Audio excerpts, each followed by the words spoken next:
बैल एक पैरों से चल रहा है और रो रहा है। गौ माता उस बैल की दुर्दशा को देखकर रो रही है और पूछती है कि अरे भैया तुम्हारा ये हाल कैसे हो गया। वो काला कलूटा व्यक्ति हाथ में डंडा लेके कभी गौ माता को मारता है, कभी बैल को मारता है और दूसरे हाथ में तलवार लेकर के उस बैल के चौथे पैर को भी काट देना चाहता है। वो बैल एक पैरों पे चल रहा है। अब जरा ध्यान दीजिएगा, वो गौ माता कौन है, वो बैल कौन है और वो काला कलूटा व्यक्ति कौन है। वो गौ माता कोई और नहीं, धरती माता ही गौ माता थी। वो बैल कोई और नहीं, धर्म ही वो बैल था और वो काला व्यक्ति कोई और नहीं, कलयुग ही काला व्यक्ति था। कलयुग जब आया ना तो धर्म के 3 पैर इसने काट दिए। सबसे पहले धर्म के 4 पैर थे, सत्य, दया, शौच और दान। ये धर्म के 4 पैर थे सतयुग में। लेकिन जब कलयुग आया तो सबसे पहले इसने पहला पैर काटा, जिस पैर का नाम है सत्य रूपी पैर। कलयुग में कोई सत्य नहीं बोलता। बोलते हैं क्या? कहिए, कितने लोग सत्य बोलते हैं? वो हाथ उठाएं। वाह, बड़े सत्यवादी बैठे हैं इधर। ताली बजाओ इनके लिए, ताली बजाओ। जय हो।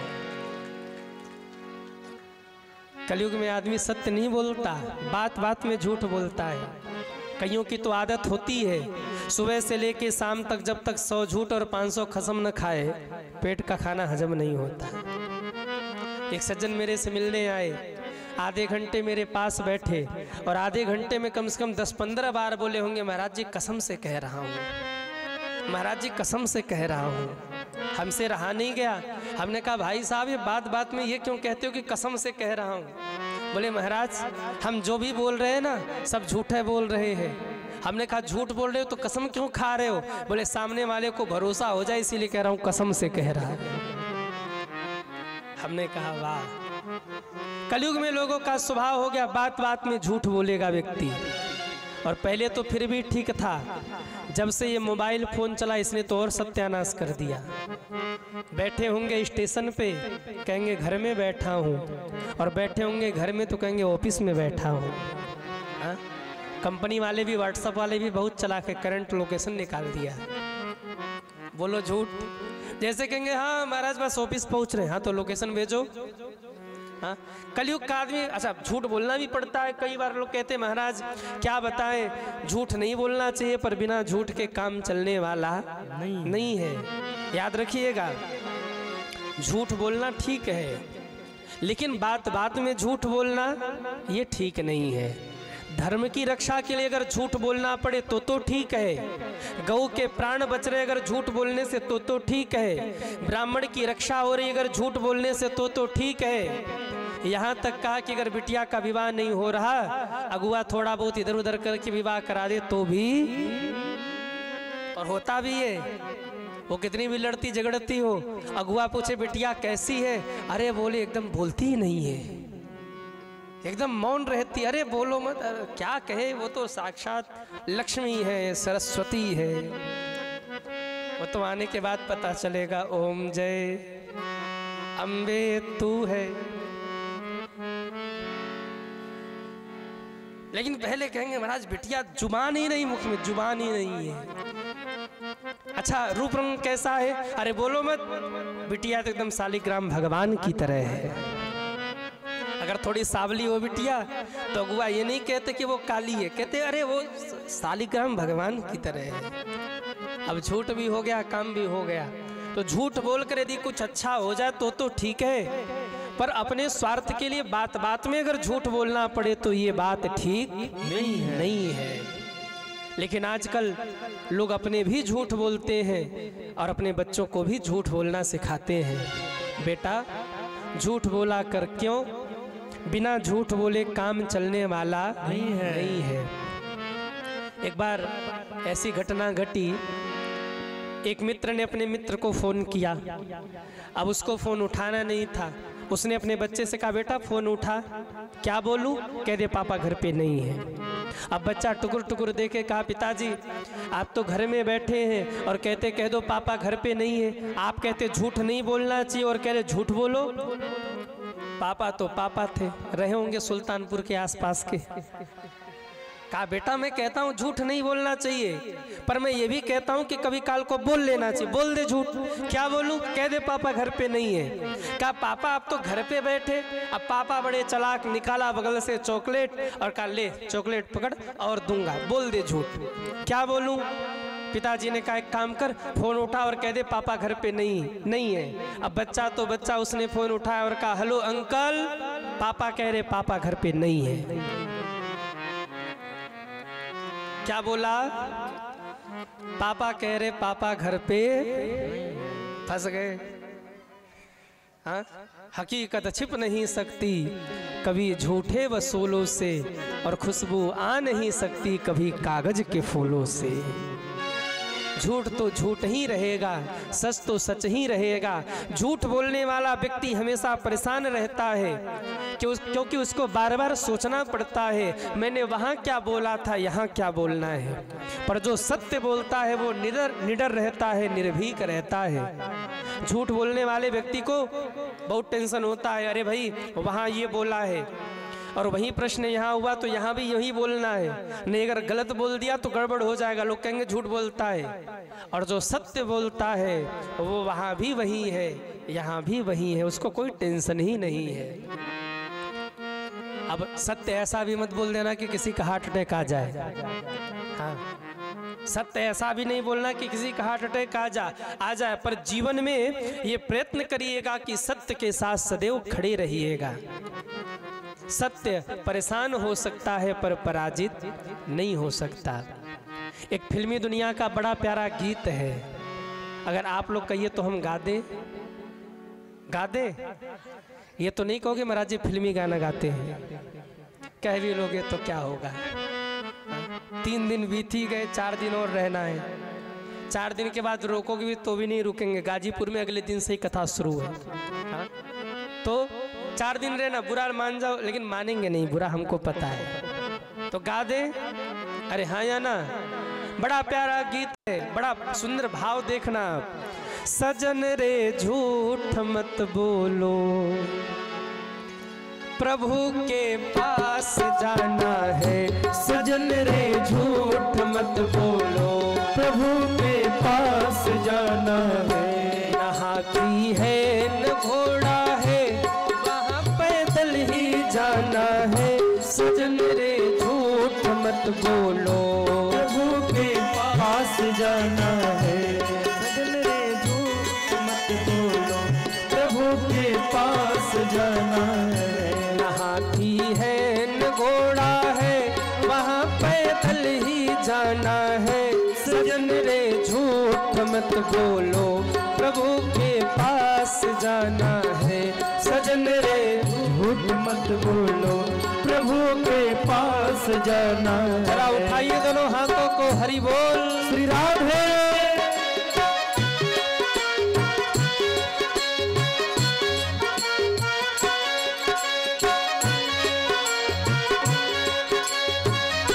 तुम्हारे महल चौबारे यहीं रह जाएंगे सारे, तुम्हारे महल चौबारे यहीं रह जाएंगे सारे।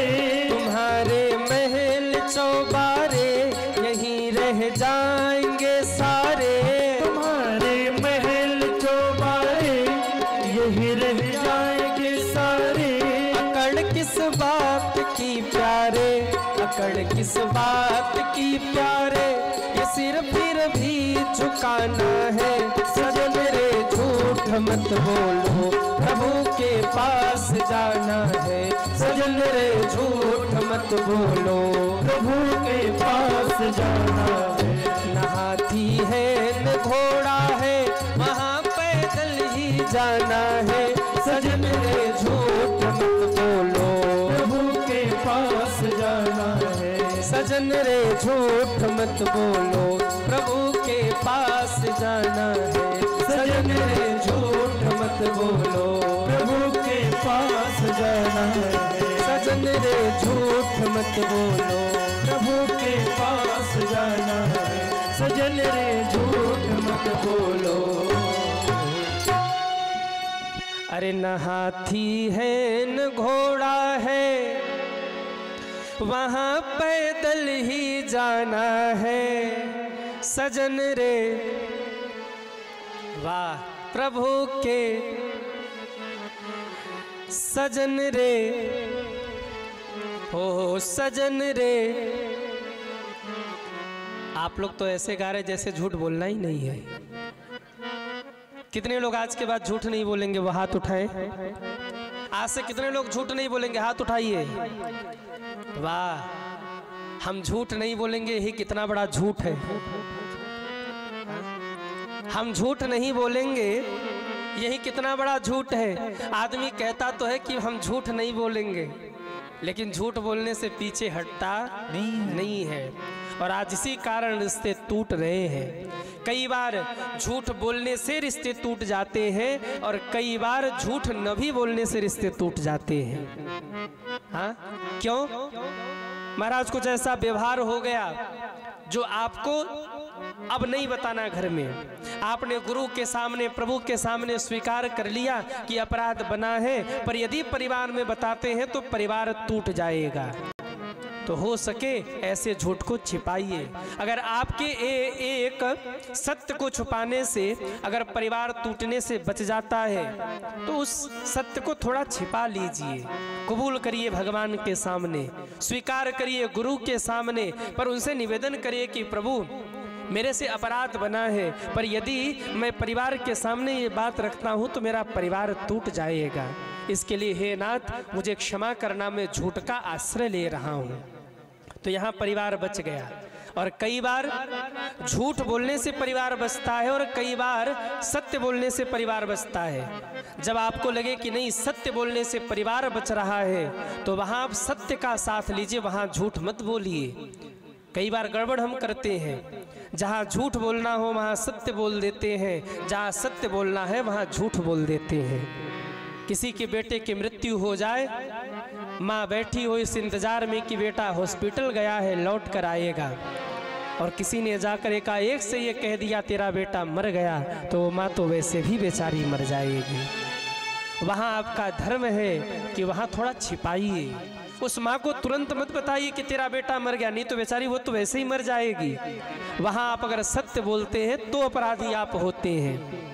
और कहीं कोई अपराध हुआ हो और आपके एक सत्य बोलने से अगर अपराधी को दंड मिल रहा हो, फिर भी आप झूठ बोल रहे हैं, तो समझ लेना फिर आप वहाँ अपराधी माने जाएंगे, वहाँ आपका दोष होगा। कई बार सत्य बोलना धर्म होता है, कई बार झूठ बोलना भी धर्म होता है। भगवान श्री कृष्ण ने ये नियम स्वयं अपनाया। महाभारत के युद्ध में कई बार ऐसा हुआ जब भगवान को पूरी बात घुमानी पड़ी। आप पहले ये देखें कि धर्म किस पक्ष में है। अगर आपके झूठ बोलने से धर्म विजयी होता है तो आप झूठ का आश्रय लीजिए, वहाँ दोष नहीं है।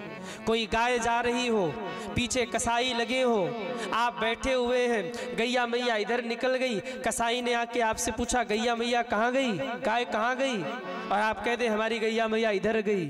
कसाई ने गाय को पकड़ के काट दिया, पाप आपको लगेगा।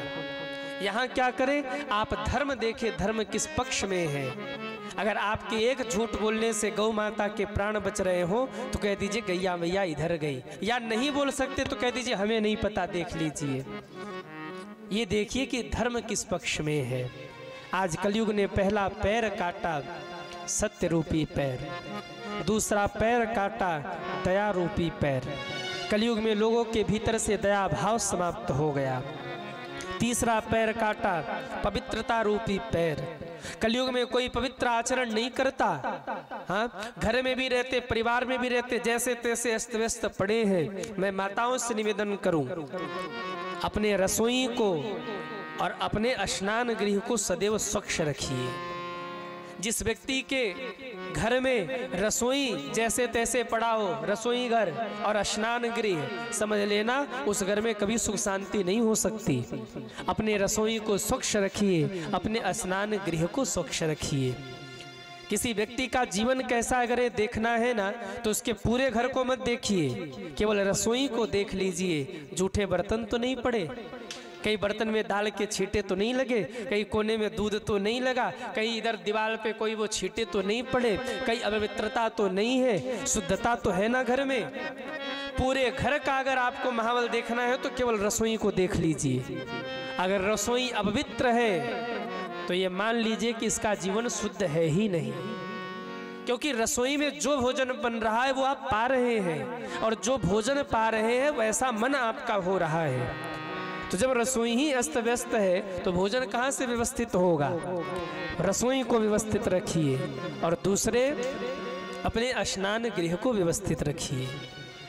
किसी के घर का अनुमान लगाना है, ये दो चीज आप देख लीजिए।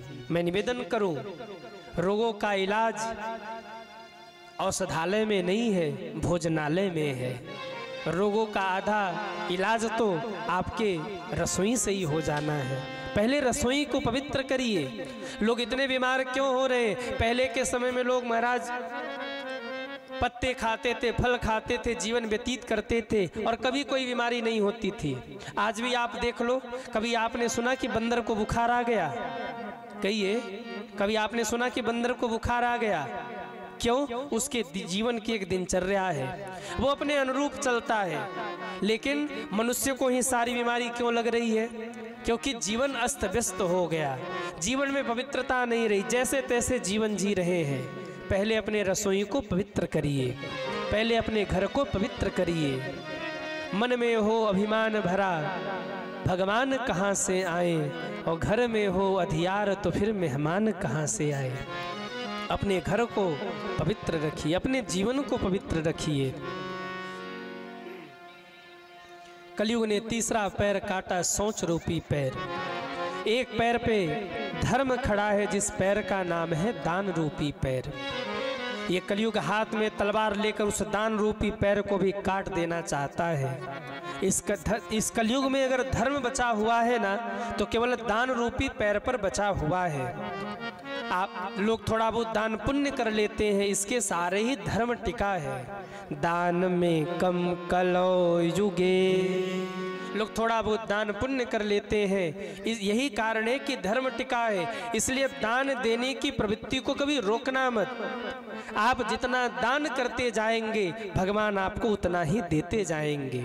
मैंने अपने जीवन में अनुभव किया है, आप जितना देते जाएंगे भगवान आपको उतना ही देते जाएंगे। कलयुग में दान की बड़ी महिमा है। जितना आप धन कमाते हैं उसका दशांश निकाल करके दान करते चलिए। जितना आप धन कमा रहे हैं उसके दशांश पर दान का अधिकार है, भगवान का अधिकार है। उसको धर्म के लिए दान करिए, क्योंकि धन की तीन ही गति है, उपयोग, दान और नाश। जितना आप धन कमाते हैं उस धन का उपयोग करिए, उपयोग से बच जाए दान करिए, और न तो उपयोग किया न दान किया तो तीसरी गति कौन सी है? नाश, सब समाप्त हो जाएगा। हाँ? काहे माया में भुलाइल बड़ा तोता हो, अरे ई खोता छोड़ के जाए के पड़ी। ई हवा स्वार्थ खातिर नीमन बाबूर होता हो, खोता छोड़ के जाए के पड़ी। काहे माया में भुलाए बड़ा तोता हो, खोता छोड़ के जाए के पड़ी। काहे माया में भुलाए बड़ा तोता हो, खोता छोड़ के जाए के पड़ी। काहे माया में भुलाए बड़ा तोता हो, खोता छोड़ के जाए के पड़ी। जरा उठाइए दोनों हाथों को और तालियां बजाते हुए हरि बोल।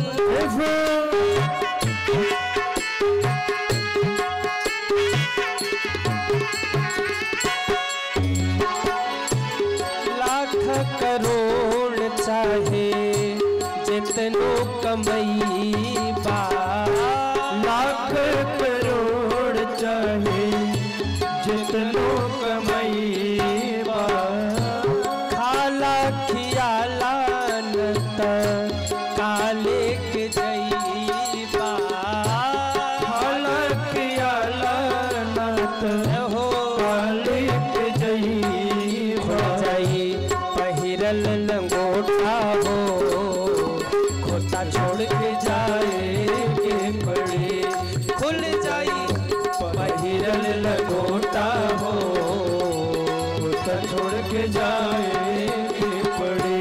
कि हवा स्वार्थ खातिर नीमन बाउर होता हो, खोता छोड़ के जाए के पड़े।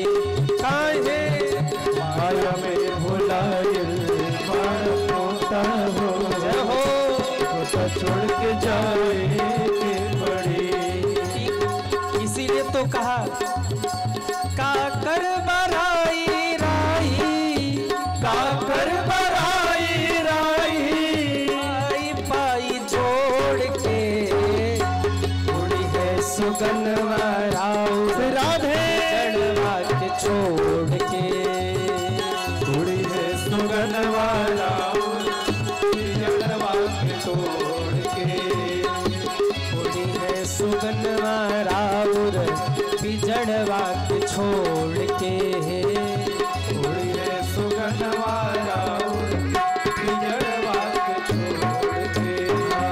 खोता छोड़ के जाए के पड़ी, खोता छोड़ के जाए के पड़ी, खोता छोड़ के जाए के पड़ी, खोता छोड़ के जाए के पड़ी। ई हमा स्वार्थ खातिर नीमन बाउर होता हो, अरे खोता छोड़ के जाए के पड़ी। अरे काहे माया में भुलाइल बाड़ा तोता हो, ई खोता छोड़ के जाए के पड़ी। जितना धन कमाते हैं उसका दशांश निकाल करके दान करते चलिए। दान में कम कलयुग में दान की बड़ी महिमा है। कलयुग उस दान रूपी पैर को भी काट देना चाहता है, लेकिन जब राजा परीक्षित ने ये दृश्य देखा, नंगी तलवार निकाल के दौड़े, अरे दुष्ट तू कौन है, क्यों मेरी गौ माता और बछड़े को इतना कष्ट दे रहे हो। जैसे ही ये शब्द कहा वो कलयुग चरणों में गिर पड़ा, महाराज मुझे क्षमा करे, मैं आपकी शरण में हूँ। कहा तू है कौन, क्यों मेरे गौ माता और बैल को इतना कष्ट दे रहे हो तुम। कहा महाराज मुझे नहीं पहचाना, मैं कलयुग हूँ महाराज, मेरा नाम कलयुग है। राजा ने कहा कलयुग तू क्या कर रहा है यहाँ। कहा महाराज सतयुग के बाद त्रेता, त्रेता के बाद द्वापर, द्वापर के बाद मेरा कलयुग, मेरा नंबर आ गया है, अब मेरे आने का समय हो गया। राजा ने कहा कलयुग तू मेरे राज्य में नहीं रह सकता। कहा महाराज आपका राज्य कहाँ से कहाँ तक है। राजा कहते जहाँ पर सूर्य उदित होते हैं और जहाँ पर सूर्य अस्त होते हैं वहाँ तक मेरा ही राज्य है। कहा महाराज पूरे धरती पर तो आपका राज्य है, धरती को छोड़ करके मैं कहाँ जाऊँ, इसलिए महाराज मुझे कुछ स्थान दीजिए, मैं आपकी शरण में हूँ। राजा को दया आ गई। राजा ने कहा ठीक है कलयुग, मैं तुम्हें 4 स्थान देता हूँ, इन 4 स्थानों से तुम कभी बाहर मत निकलना। 4 स्थान दिए राजा ने। बड़े ध्यान से सुनिएगा कलयुग कहाँ कहाँ रहता है। राजा ने सोचा द्यूत यानी जुए के कारण मेरी दादी द्रौपदी का चीर हरण हुआ, इसलिए कहा द्यूतम जुआ में तू रहेगा। मदिरा पान करने की वजह से यदुवंशियों का संहार हो गया और भगवान को भी धरती से जाना पड़ा दुखी होकर के, इसलिए पानम जहाँ मदिरा पिया जाएगा वहाँ तू रहेगा। स्त्री सोना जहाँ गम्य स्त्री का संग होगा वहाँ तू रहेगा, और जहाँ जीवों की हत्या की जाती होगी वहाँ तू रहेगा। कलयुग ने कहा वाह महाराज वाह, काला काला चेहरा देखा, काला काला कमरा दे दिया। अरे कम से कम कोई एक तो बढ़िया कमरा देते जहां मैं शांति से रह सकता था। कहा कलयुग तू ये बता तेरे में खूबी क्या है। कहा महाराज वैसे तो अवगुणों का भंडार हूँ मैं, लेकिन जो गुण मेरे भीतर है वो किसी और युग में नहीं है। कौन सा गुण है? तो कलयुग कहता है महाराज सुनिए, कलयुग केवल नाम अधारा, कलयुग केवल नाम अधारा, कलयुग केवल नाम अधारा, कलयुग केवल नाम अधारा, सुमेरी सुमेरी नर उतरहि पारा, सुमेरी सुमेरी नर उतरहि पारा, सुमेरी सुमेरी नर उतरहि पारा, सुमेरी सुमेरी नर उतरहि पारा। कलयुग कहता है महाराज सुनिए, जो फल त्रेता में, द्वापर में, सतयुग में यज्ञ करने पर, योग करने पर, तप करने पर भी नहीं मिलता, वो फल कलयुग में केवल एक बार भगवान का नाम लेने मात्र से ही प्राप्त हो जाता है। कलयुग केवल नाम आधारा, सुमेरी सुमेरी नर उतरहि पारा। कितने लोगों को भवसागर से पार जाना है वो हाथ उठाइए। वाह, नरक खाली हो जाएगा, सब के सब पार ही हो जाएंगे। पार जाना है? अरे बोलो ना, एक तरीका है मेरे पास। अगर पार जाना है ना तो दो काम करना। क्या?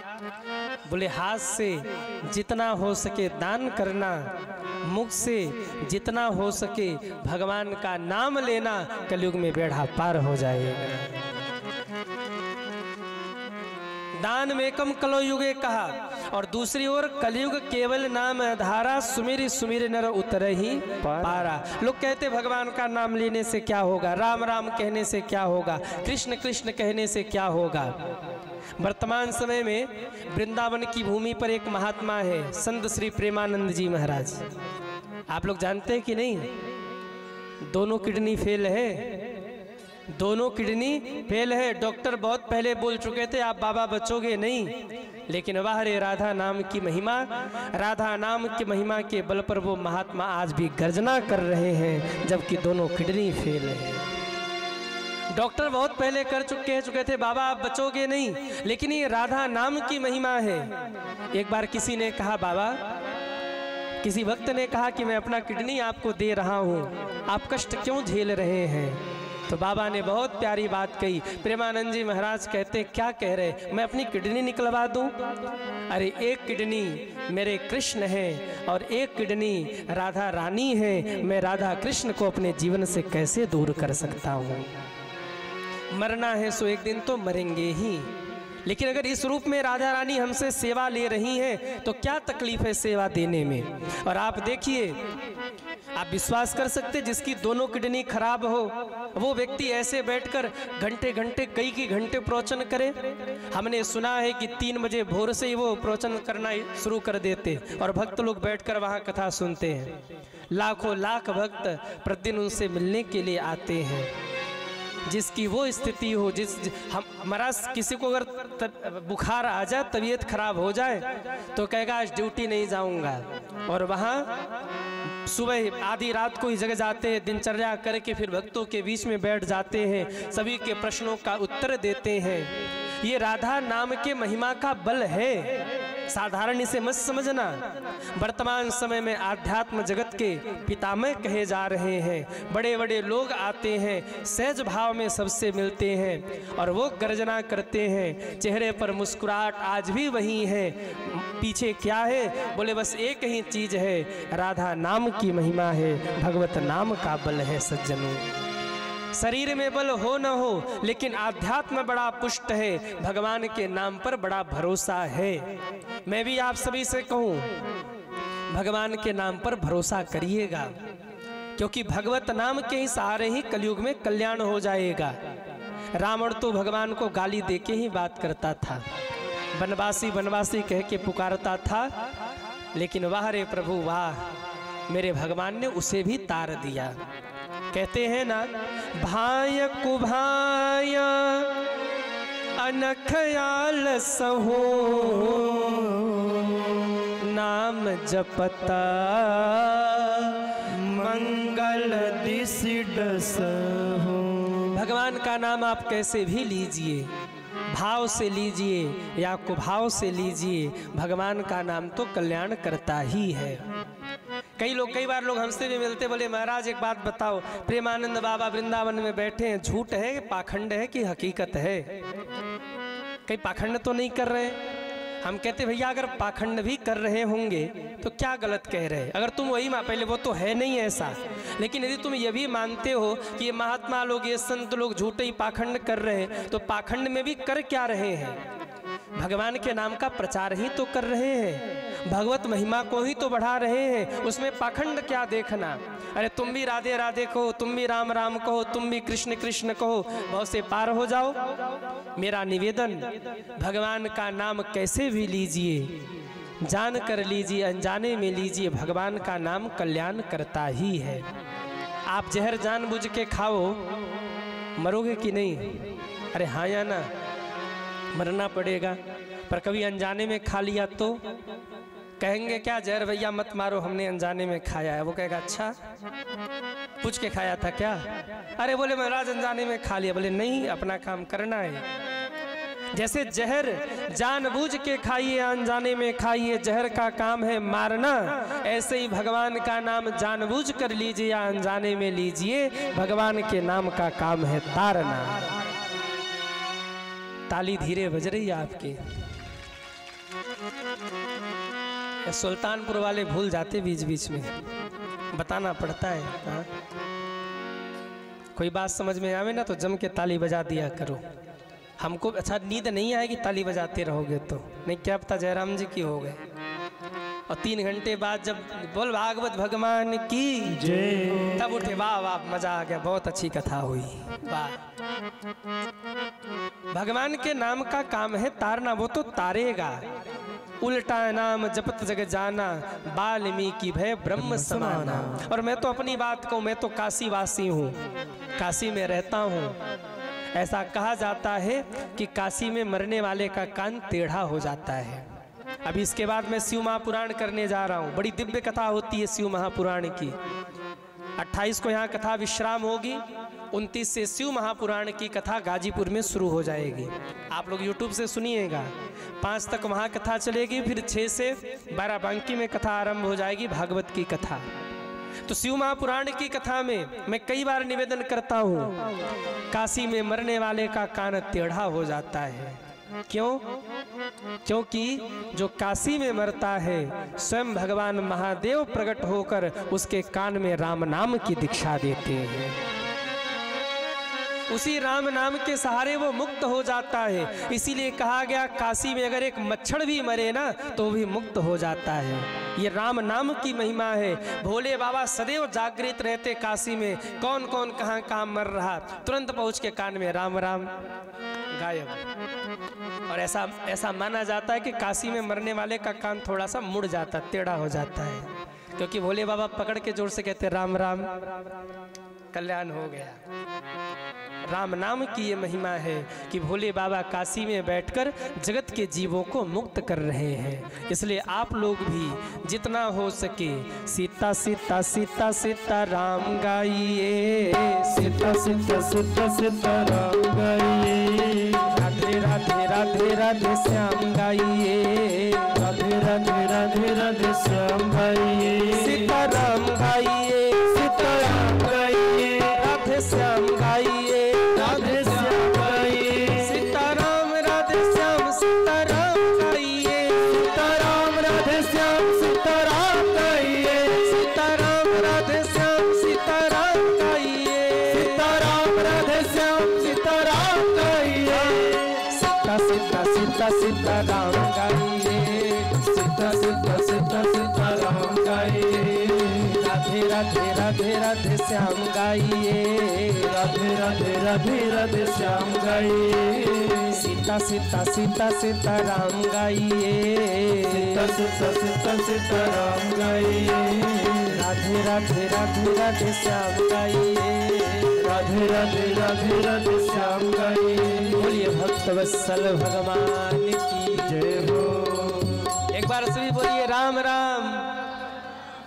जिन्होंने बोल दिया वो भवसागर से पार हो गए, और जिन्होंने नहीं बोला ना वो रह गए दोस्तपुर में। इंतजाम किए रखना अपना। एक बार जो भगवान का नाम हृदय से पुकार ले भगवान उसे मुक्त कर देते। ये महिमा है कलयुग की। कलयुग कहता है महाराज एक गुण हम में है, एक अच्छा सा कमरा हमको चाहिए। राजा के मुख से निकल गया जा, अधर्म से कमाए गए धन में तेरा निवास होगा, सोने में तू रहेगा।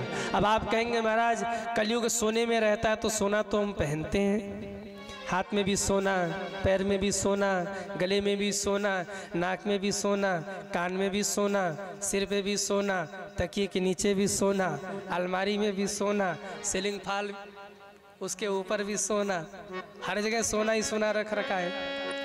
मतलब घर से लेकर बाहर तक सोना ही सोना। और इसी सोना ने लोगों का सोना हराम कर दिया है। इसी सोना ने लोगों को सोने नहीं दिया। इतना बड़ा महाभारत का युद्ध हो गया, क्यों हो गया? धन के लिए तो हो गया, जमीन के लिए तो हो गया। तो बोले हम तो सोना हाथ में भी, पैर में, मतलब सोना ही सोना। कलयुगी कलयुग हमारे पास है। सोना दो प्रकार का होता है, एक तो अधर्म से कमाए गए धन से खरीदा गया सोना, और एक तो धर्म से कमाए गए धन से खरीदा गया सोना। धर्म से कमाए गए धन से खरीदे गए सोने में कृष्ण रहते हैं, और अधर्म से कमाए गए धन से खरीदे गए सोने में कलयुग रहता है। अब घर जाकर जरा 5 मिनट ध्यान से बैठना और सोच लेना कि हमारे घर में पैसा आ कहाँ से रहा है। नंबर 1 का आ रहा है तो समझना कृष्ण रहते हैं, और नंबर 2 का आ रहा है तो समझना कहिए हाँ कलयुग रहता है। कहा कलयुग अधर्म से कमाए गए धन में तेरा निवास होगा। कलयुग को मिल गया मौका। राजा ने जो मुकुट पहना था वो जरासंध का मुकुट था। जरासंध पापी था, राजा के सिर पे आके बैठ गया, बुद्धि घूम गई। समीक मुनि के आश्रम में पहुंचे, कहा महात्मन जल पिलाइए। समीक मुनि ध्यान में बैठे थे, पता ही नहीं चला कौन आया कौन गया। इनको लगा ये महात्मा मेरा अपमान कर रहा है, क्योंकि सिर पे कलयुग बैठा था, और जब सिर पे कलयुग आके बैठ जाए ना तो संत महात्मा अच्छे नहीं लगते, फिर तो संत महात्मा ढोंगी लगते हैं, पाखंडी लगते हैं। हा? सिर पे कलयुग बैठा था, मरा हुआ सर्प ले जाके समीक मुनि के गले में लपेट दिया है राजा ने। लौट के घर आ गए और ज्यों मुकुट उतारा सिर से कलयुग उतर गया। जब कलयुग उतरा तो राजा सिर पे हाथ रख के बैठ गए, हे भगवान ये क्या हो गया। आंखों से झरझर झरझर आंसुओं की धारा बहने लगी। महारानी ने कहा महाराज क्यों रो रहे हैं। कहा महारानी जिन हाथों से आज तक मैंने महात्माओं का सम्मान किया था ना, आज उन्हीं हाथों से एक महात्मा का अपमान हो गया। महारानी भगवान से कहिए कि मुझे मृत्यु दंड दे दे, मुझे नहीं जीना अब। अरे जिन हाथों से मैं महात्माओं का अपमान करके आया हूँ, जिस शरीर से अपराध बनाए उस शरीर को रख करके क्या करना। इधर एक शिष्य ने जाकर के समीक के पुत्र श्रृंगी को बताया, अरे श्रृंगी तुम यहाँ नदी में स्नान कर रहे, वहाँ इस देश के सम्राट ने तेरे पिता का अपमान कर दिया है। मरा हुआ सर्प तुम्हारे पिता के गले में लपेट दिया। श्रृंगी ऋषि बड़े तपस्वी थे, तुरंत हाथ में जल लिया, मंत्र विमंत्रित करके छींटा मारा। जिस किसी ने भी मेरे पिता के गले में मरा हुआ सर्प लपेटा है, आज से 7वें दिन उसको तक्षक नाग काटेगा, उसकी मौत हो जाएगी। इति लंघित मर्यादकम तक्षको सप्तमे हनि। तक्षक काटेगा यानी जो तुम्हारे तख्त को हिला दे और जो तुम्हारा छक्का छोड़ा दे, ऐसा तक्षक काटेगा। करैत काटे तो बच भी सकते हैं, कोबरा काटे समय से इलाज हो जाए तो बच भी सकते हैं, पर तक्षक स्पर्श भी कर ले और जरा सा विष भी लग जाए तो थोड़े ही समय में काम समाप्त। जैसे भागवत में लिखा है, जब अंतिम समय आया, भागवत की कथा पूरी हो गई, राजा परीक्षित ध्यान लगाकर बैठे, अपने प्राण को खींच के ज्यों बाहर किया था, तक्षक ने आके केवल स्पर्श भर किया था, राजा परीक्षित का शरीर जल के तुरंत राख हो गया। क्यों? तक्षक इतना खतरनाक। कहा इति लंघित मर्यादकम तक्षको सप्तमे हनि। एक महात्मा मुझसे विनोद करके कहते थे, बहुत स्नेह रहता था उनका हमारे ऊपर, कहते थे शशिकांत जी तक्षक काटेगा ऐसा क्यों कहा? मानो कहना चाहते श्रृंगी ऋषि राजन बचोगे नहीं, अरे तुम्हें तक्षक काटेगा, और तक्षक जिसे छू ले, जिसे काट ले महाराज, वो बच नहीं सकता। जो तुम्हारे तख्त को हिला दे और जो तुम्हारे छक्का छोड़ा दे वो है तक्षक। ऐसा तक्षक काटेगा। श्राप दिया। पिता की गोद में सिर रख करके रो पड़े हैं श्रृंगी ऋषि।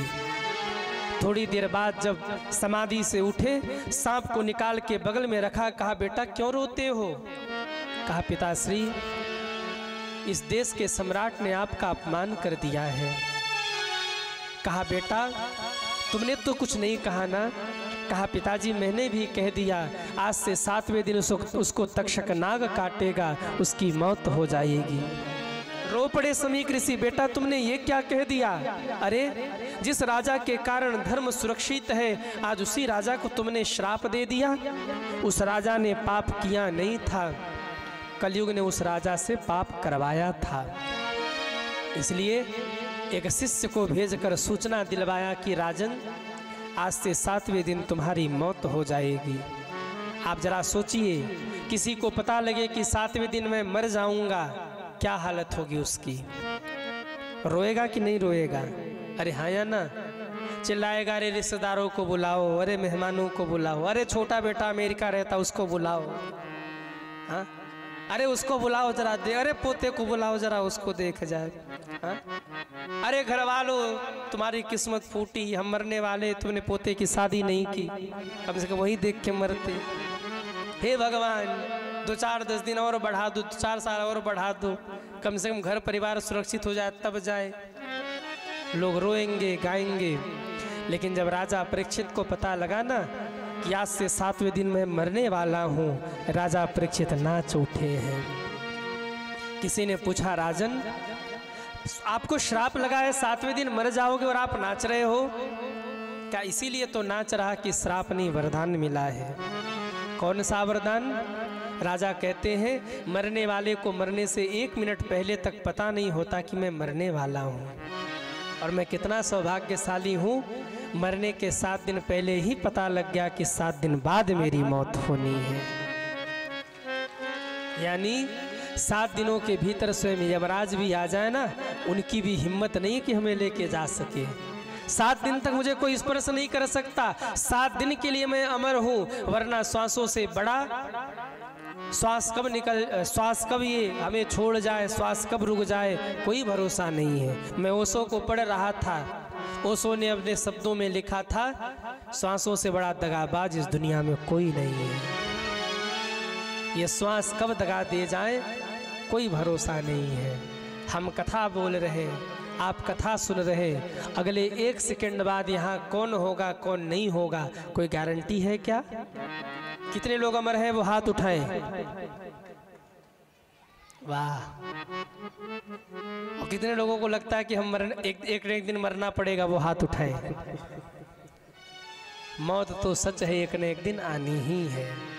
हाँ, कोई भी अमर हो के नहीं आया भैया, आया है सो जाएगा, राजा रंग फकीर। जो इस दुनिया में आया उसको एक न एक दिन जाना पड़ेगा। राजा कहते मेरे से सौभाग्यशाली कौन होगा? अरे मुझे 7 दिन पहले पता लग गया, मैं 7 दिन बाद मरने वाला हूँ। घर परिवार छोड़ के निकल गए और जाकर शुक्रताल में गंगा नहाकर गंगा किनारे बैठ गए। बड़े बड़े महात्मा मिलने आए, एक ही प्रश्न किया, जिसके मृत्यु के 7 दिन हो उसको क्या करना चाहिए? 7 दिन में ही सब आए हैं, 7 दिन में ही सबको जाना है। यहाँ जितने लोग बैठे ध्यान से सुन लेना, इस दुनिया में 7 ही दिन में सब आए हैं और 7 ही दिन में सबको जाना है। आप कहेंगे महाराज क्या कह रहे हो, हमने 2 महीने बाद की दुकान की डेट रख रखी है कि दुकान का उद्घाटन करेंगे, और आप कह रहे 7 ही दिन में सबको जाना है। सच तो यही है कि हफ्ते में 7 ही दिन होते हैं। हफ्ते में कितने दिन होते हैं? 7 दिन। 7 ही दिन में सबको आना है, 7 ही दिन में सबको जाना है, और उन 7 दिन में भी 2 दिन का मेला है, बाकी सब झमेला है। एक दिन आए तब मेला लगा, आ गया आ गया आ गया, एक दिन जाएंगे तब मेला लगेगा, चला गया चला गया चला गया। 2 दिन का मेला है, बाकी बीच का सब। किसी से पूछो कैसी चल रही, बोले कट रही जिंदगी। क्या है, झमेला ही तो है। हा? किसी से पूछो क्या हालचाल है, बोले कट रही है जिंदगी। अच्छा, काटने के लिए जिंदगी मिली है। हा? रो कर चलो या हंस कर कटती है जिंदगानी। जिंदगी तो चलनी ही है। अब आप कैसे बिता रहे, जिंदगी को काट रहे या जिंदगी को जी रहे हैं? हा? जिंदगी को जीजिए, जिंदगी जीने के लिए मिला है, जिंदगी काटने के लिए नहीं मिला। आजकल छोटे छोटे बच्चे को टेंशन हो रहा है। छोटे छोटे बच्चे माँ बाप से कहते बोलो मत मम्मी टेंशन है। टेंशन काहे बात की है? बोले हम आज मित्रों के साथ खेलने नहीं जा पाए, टेंशन है। लो, हम आज गेम नहीं खेल पाए, टेंशन है। आजकल छोटे छोटे बच्चों को टेंशन हो रहा है। पहले के ज़माने में तो पता ही नहीं था कि टेंशन होता क्या है। हाँ? जिंदगी को जीना है तो हंस कर मुस्कुरा कर जीजिए। 7 ही दिन की जिंदगी है। हफ्ते में कितने दिन होते हैं, कितने बार होते हैं? कहिए कितने बार होते हैं? बार बार 7 होते हैं कि 8 होते हैं? कहिए कहिए, हमको तो लगता 8 होते हैं। 7 कैलेंडर वाले और 8वां परिवार। वो 7 बार सुधरे न सुधरे, परिवार 8वां वाला सुधार लेना भाई। हाँ, ये 7 सुधरे न सुधरे, वो 8वां सुधार लो, परिवार जिसका नाम है परिवार, वो 8वां बार है। पर देखो भाई, 7 दिन में सबको आना सबको जाना। 7 दिन कौन से? सोमवार, मंगलवार, बुधवार, बृहस्पतिवार, शुक्रवार, शनिवार और रविवार। अंग्रेजी में कहे तो संडे मंडे फलाना ढिम का जोड़ लेना अपना। लोगों की जिंदगी कैसी हो गई? बोले सोमवार को पैदा हुए, मंगलवार को बड़े हुए, बुधवार को शादी हुई, बृहस्पतिवार को बाल बच्चे हुए, शुक्रवार को बूढ़े हुए, शनिवार को बीमार हुए, रविवार को मर गए। बात समझ में आई कि नहीं? घर जाकर घर वालों को यही सुनाना। हाँ, सोमवार को पैदा हुए, मंगलवार को बड़े हुए, बुधवार को शादी हुई, बृहस्पतिवार को बाल बच्चे हुए, शुक्रवार को बूढ़े हुए, शनिवार को बीमार हुए, रविवार को छुट्टी। रविवार की छुट्टी वैसे भी होती है, इधर होती है कि नहीं होती है? रविवार को छुट्टी हो गई।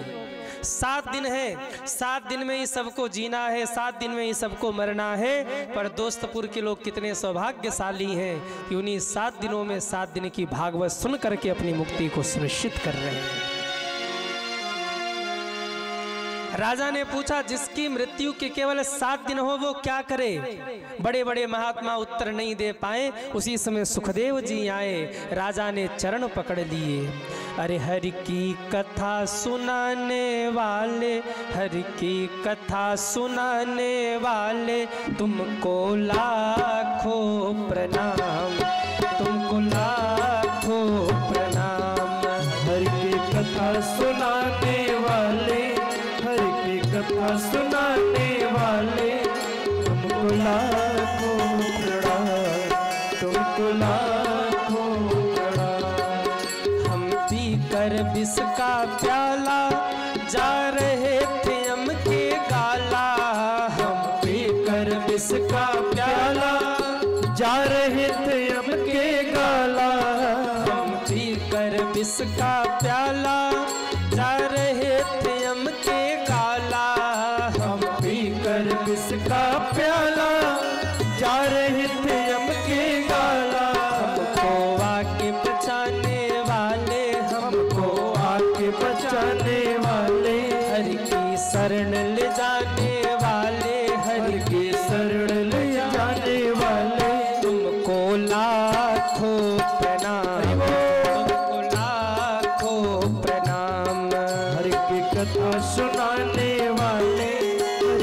दर्श कराने वाले तुमको लाखों प्रणाम, तुमको लाखों प्रणाम, तुमको लाखों प्रणाम, तुमको लाखों प्रणाम, तुमको लाखों प्रणाम, तुमको लाखों प्रणाम।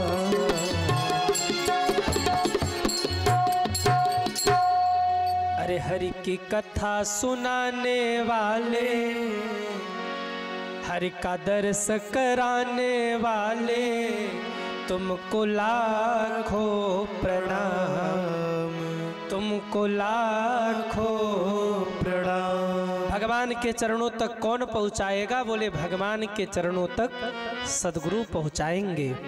इसीलिए राजा परीक्षित ने आज सदगुरु के चरण पकड़ लिए, गुरुदेव मेरा कल्याण करिए।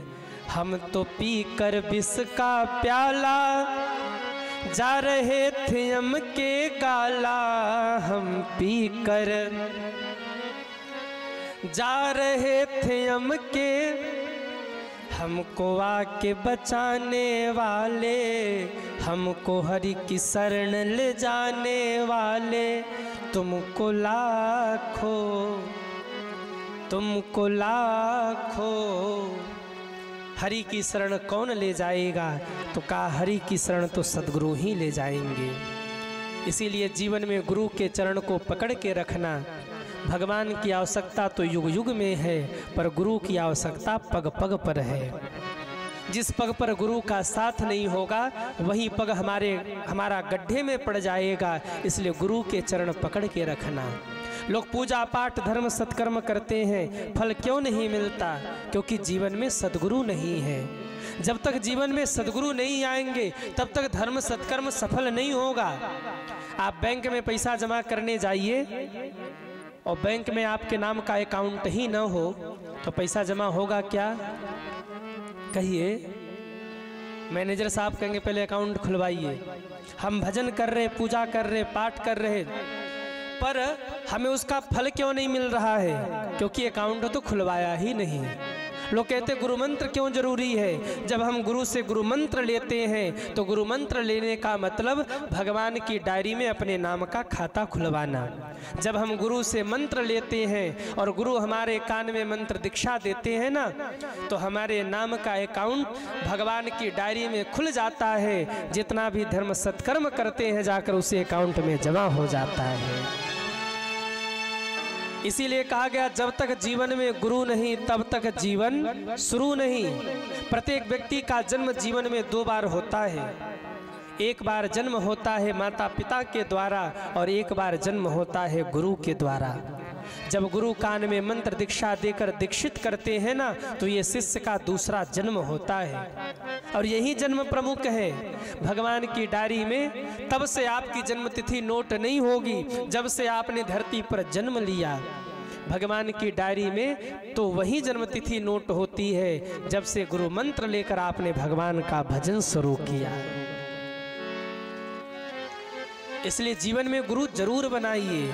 गुरु बिनु भवन तरह न कोई, जो बिरंचि शंकर सन होई। गुरु धारण करके अगर आपने भजन नहीं किया तो भगवान के पास जाकर क्या कहेंगे? अभी तक जो आपने कमाया वो तो संसार के लिए कमाया। जब आपको जीवन में लग जाए कि नहीं ठीक है, बहुत कर लिया संसार के लिए, अब कुछ अपने लिए भी कमाना है जो हमारे साथ जाए, उसी क्षण किसी गुरु के चरणों में जाना, गुरुदेव के चरण को पकड़ के कहना गुरुदेव हमें भगवत मार्ग दिखाइए। गुरु से गुरु मंत्र लेकर भगवत भजन में लगना। गुरु मंत्र लेने का मतलब ये नहीं है कि संसार छूट जाएगा, ये नहीं कि घर मकान दुकान छूट जाएगा। घर मकान दुकान और बढ़िया चलने लगेगा। जब आप भजन करने लगेंगे, गुरु के संत के चरणों से जुड़कर मंत्र दीक्षा लेकर जब आप नाम जप करने लगेंगे तो भगवान आपके साथ चलेंगे। जिस ओर भी बढ़ेंगे भगवान आपका मंगल करते चले जाएंगे। हम भजन तो कर रहे पर गुरु नहीं जीवन में है तो भजन सार्थक नहीं है। पहले जीवन में गुरु धारण करें, इसके बाद हम भजन सत्कर्म दान जो भी करेंगे वो सब हमारा सफल होने लगेगा। लोग कहते कब गुरु बनाए? वृद्धावस्था में नहीं, अरे गुरु मंत्र का समय तो बाल्यावस्था है। जब भी आपके जीवन में ये लग जाए कि ठीक है संसार तो चल ही रहा है, लेकिन हमें गुरु मंत्र लेकर भजन भी करना है, ताकि भजन की पूंजी भी एकत्रित हो जाए।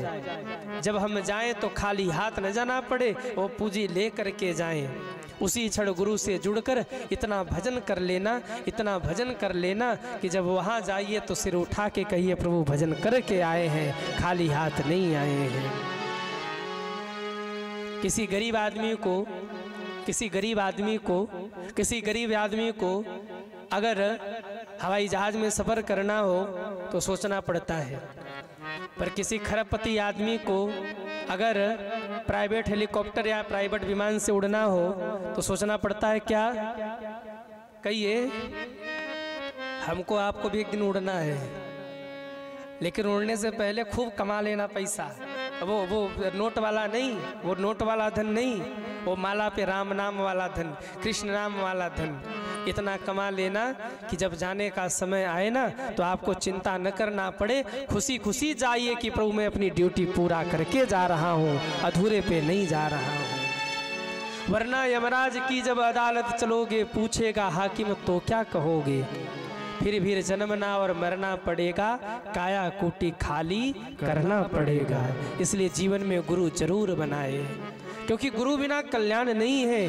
गुरु बिन भव निधि तरय न कोई, जव बिरंचि शंकर शरण होई। पूछ लिया गुरुदेव, जिसके मृत्यु के केवल 7 दिन हो उसको क्या करना चाहिए? सुखदेव जी गदगद हो गए, कहते हैं राजन, वरियाने सते प्रश्न कृतो लोकहितो नृपः, आत्मवित सम्मत पुंसानां श्रोतव्यादिषु यः परः। राजन, आपने जो प्रश्न किया है समस्त संसार के कल्याण के लिए किया है। आप कहते हैं जिसके मृत्यु के केवल 7 दिन हो उसको क्या करना चाहिए? तो उसको भागवत का श्रवण करना चाहिए, क्योंकि भागवत के श्रवण से ही मुक्ति होगी। इसलिए भगवान ने अगर जीवन में आपको सामर्थ्य दिया तो जीवन में एक बार अपने हाथ से संकल्प लेकर भागवत की कथा जरूर सुनना। धन्यवाद के पात्र है हमारे मुख्य यजमान जी, धन्यवाद के पात्र है ये पूरा परिवार जिन्होंने आज भागवत का आयोजन किया। खुद भी कथा सुन रहे हैं, पूरे क्षेत्र के लोगों को कथा सुनवा रहे हैं, और पूरे क्षेत्र में ही भागवत धर्म का प्रचार हो रहा, सब भक्ति में डूबे हैं। एक बार हमारे यजमान परिवार के लिए आप लोग जोरदार ताली बजा दीजिए। साधुवाद के पात्र है, कथा से जाते जाते इनको साधुवाद दे के जाना कि भैया बहुत अच्छा किया जो कथा करवा रहे, कम से कम हमको कथा तो सुनने को मिल रहा है। लोग कहते हैं कथा में जाके 3 घंटे हम बैठते, हमको क्या मिलता है?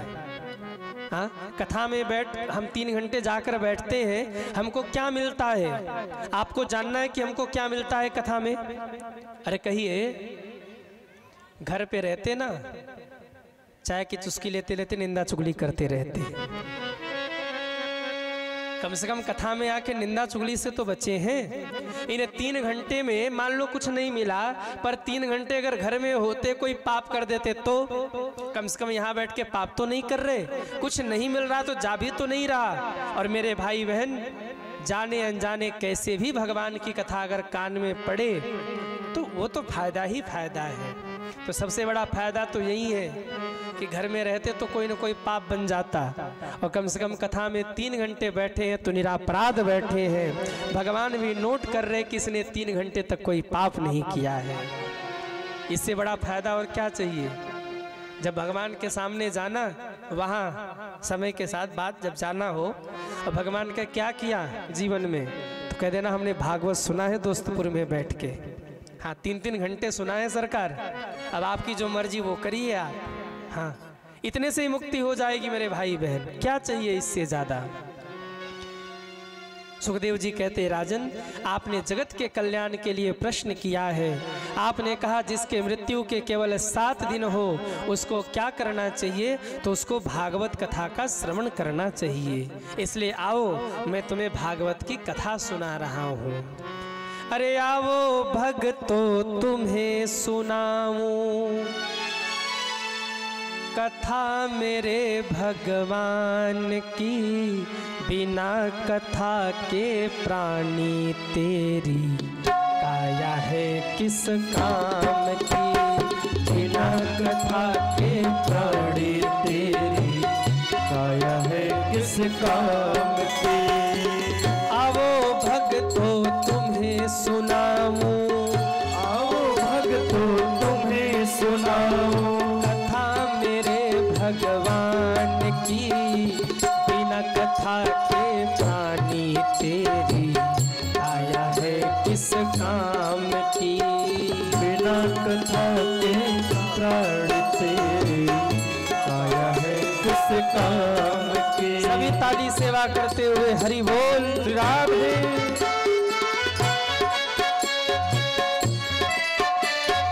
हरि बोल।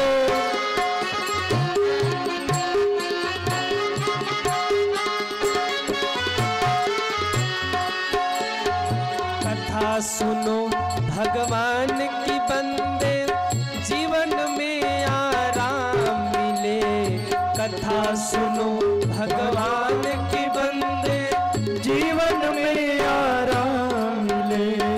मन निर्मल हो जाए तुम्हारा, मन मंदिर में दीप जले। मन मन हो जाए तुम्हारा, मन मंदिर में दीप जले।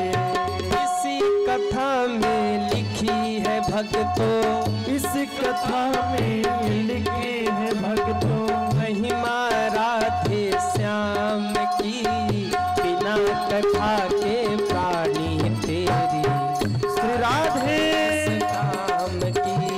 बिना कथा के प्राणी तेरी काया है किस काम की। आवो भक्तो तुम्हें सुनाऊं, आओ भक्तो तुम्हें सुनाओ, कथा मेरे भगवान की, बिना कथा के प्राणी तेरी काया है किस काम की।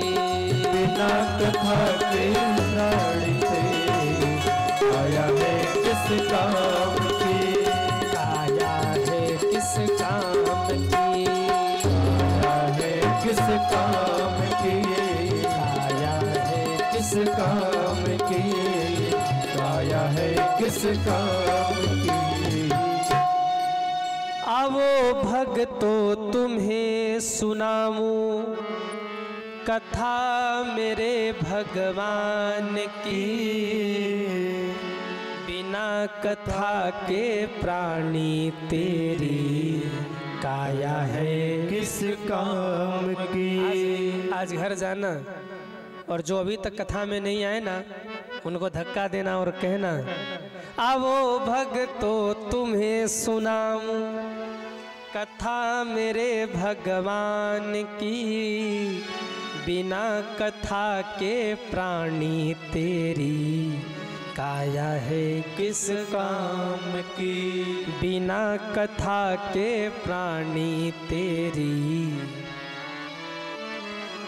बिना सत्संग के जीवन में कल्याण नहीं है, बिना कथा श्रवण के जीवन में मुक्ति नहीं है मेरे भाई बहन।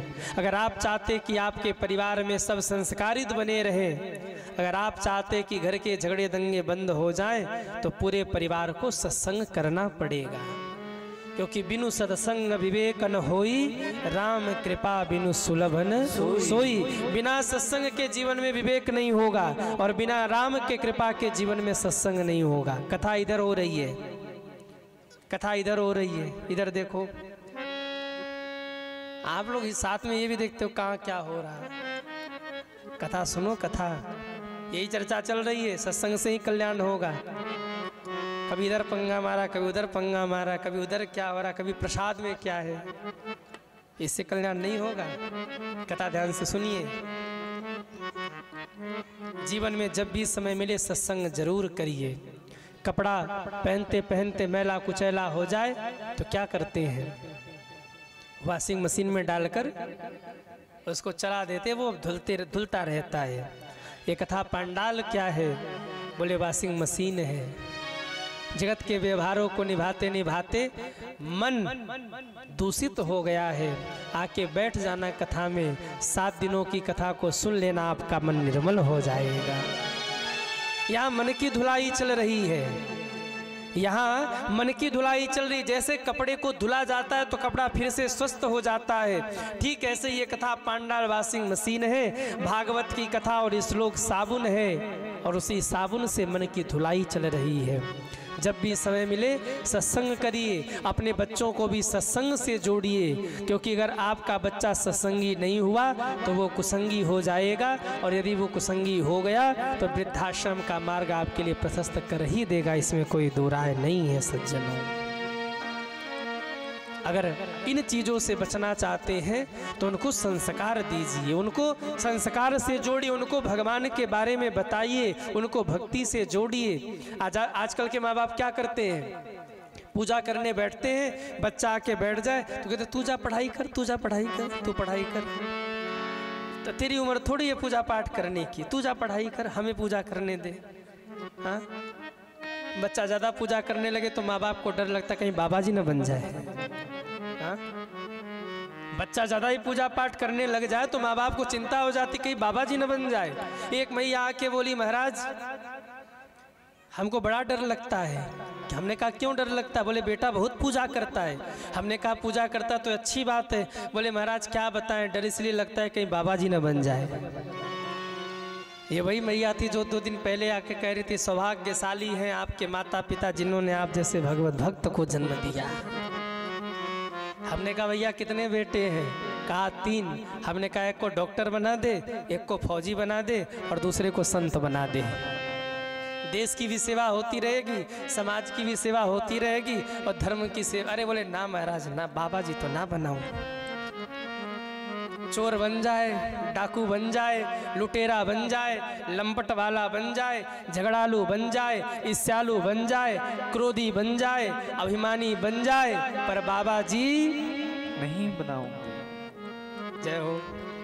बाबा जी न बने, संत न बने। अरे बिना कथा के प्राणी तेरी काया है किस काम की। अपने बच्चों को कथा सुनवाइए, सत्संग से जोड़िए।